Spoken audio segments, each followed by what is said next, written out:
Salam hörmətli fiziki tərbiyə müəllimləri və müəllim olmaq istəyən müdavimlər. Sizlərə bugün qısa vaxt ərzində handbol haqqında geniş ətraflı məlumat verəcəyəm. Handbol 1898-ci ildə Danimarkanın Ordrup şəhərində bədən tərbiyəsi müəllimi Holger Nielsen tərəfindən yaradılmışdır. Əvvəllər handbol 11-11-ə oynanılırdı. 1950-ci ildən sonra 7-7 oynamağa başlanıldı. Handbol Beynəlxalq Handbol Federasiyası 1946-cı ildə yaradılıb. Olimpiya oyunları proqramına daxil edilməsi 1936-cı ilə təsadüf edir. 11-11 oynanılırdı. 1972-ci ildən 7-7 kişilər olimpiya proqramında oynamağa başlayıb. 1976-cı ildən isə qadınlar oynayıb.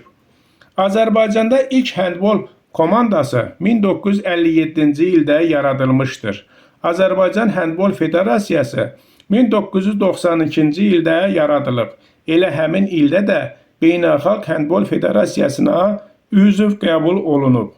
Handbol püşkatma yolu ilə başlanılır. Oyunun hər biri 30 dəqiqədən ibarət 2 hissə davam edir. Hissələr arası fasilə 10 dəqiqə, beynəlxalq yarışlarda maksimum 15 dəqiqə ola bilər.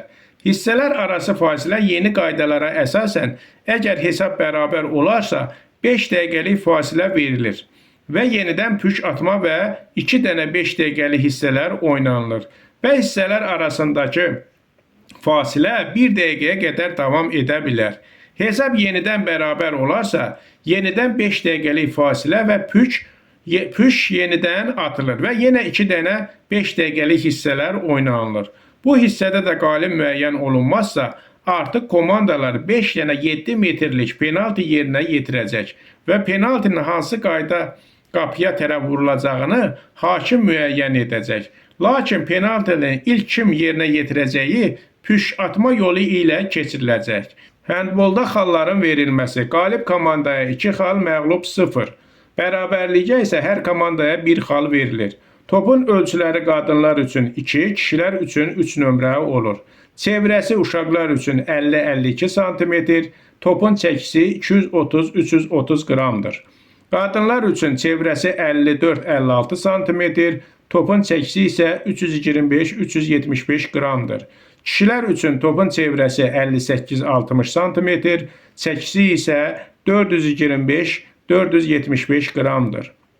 Handbol kartlarının sayı 4'dür. Sarı, qırmızı, mavi, yaşıl. Sarı kart şifahi xəbərdarlıq, oyuncuya 1 dəfə, komandaya 3 dəfə verilə bilər. Qırmızı kart oyundan kənarlaşdırmadır. Mavi kart, kartın mənası oyundan xaric etmə, hakimlər oyunun sonunda oyuncu haqqında protokol tərtib edir. Yəni bu protokol tərtib edir, yəni ağırlaşmış formasıdır. Ola bilsin ki, o protokolda növbəti oyuna da buraxılmaya bilər. Yaşıl kart isə out deməkdir və baş məşqçiyə verilir və üzərində T1, T2 və T3 yazısı qeyd olunur. Məşqçi timeout götürən zaman hakimin masası üzərinə və icazə verilən zaman timeout verilən və hakimin kart artıq məşqçiyə qaytarılmır. Çünki həmən timeout istifadə edilmiş hesab olunur.